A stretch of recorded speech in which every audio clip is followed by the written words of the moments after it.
കാസർഗോഡ് പെരിയ വില്ലേജിലെ കല്ലിയോട്ട് 1800 വർഷത്തിലധികം പഴക്കമുള്ള ചെങ്കല്ലറകൾ കണ്ടെത്തി. കല്ലിയോട്ട് ഭഗവതി ക്ഷേത്രത്തിന് സമീപമാണ് മഹാശിലാസ്മാരകം കണ്ടെത്തിയത്.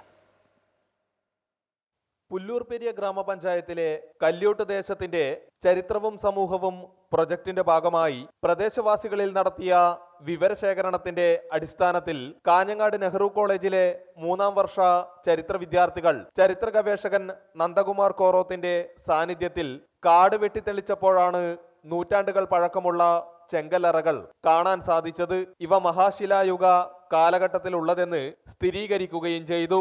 2 തട്ടുകളിലായി കൊത്തിയെടുത്ത കവാടം, പടികൾ എന്നിവ കല്ലിയോട്ട് കണ്ടെത്തിയ ചെങ്കല്ലറയിൽ വ്യക്തമായി കാണാം. മറ്റിടങ്ങളിൽ കണ്ടെത്തിയ ചെങ്കല്ലറകളിൽ നിന്ന് വ്യത്യസ്തമായി കവാടത്തിന്റെ അരികുകൾ ഉൾവശത്തേക്കായി കൂടുതൽ ചെത്തിയെടുത്ത നിലയിലുമാണ്.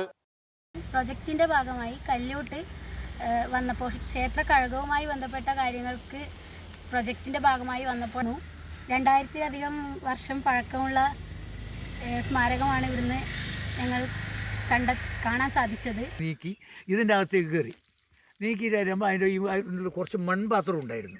ചെറിയ കുടുക്ക, വലിയ പാത്രമല്ല, സാധാരണ ഇത്രക്കില്ലേ മൺപാത്രമാണ് ഉണ്ടായത്. അത് വേണ്ട ദൂരമൊന്നുമില്ല, കുറച്ചേ ഇല്ല, ഇതിനകത്ത് കുറച്ച് അങ്ങോട്ട് പോകാനല്ലോ. പിന്നെ പഴയ കാലത്ത് പിന്നെ നിധിയോ അങ്ങനെ ഒന്നും ഇല്ല സ്ഥലമാണോ എന്ന് പറഞ്ഞാണ് അധികം ആൾ. ഇതിന്റെ ചരിത്ര പ്രാധാന്യം തിരിച്ചറിയാത്ത നാട്ടുകാർ ചെങ്കല്ലറയിലേക്ക് പ്ലാസ്റ്റിക് മാലിന്യങ്ങൾ വലിച്ചെറിഞ്ഞിട്ടുണ്ട്. ഇത് സംരക്ഷിക്കാനുള്ള നടപടികൾ സ്വീകരിക്കുമെന്ന് നാട്ടുകാർ ചരിത്ര വിദ്യാർത്ഥികൾക്ക് ഉറപ്പേകി. അമൃത ന്യൂസ്, കാസർഗോഡ്.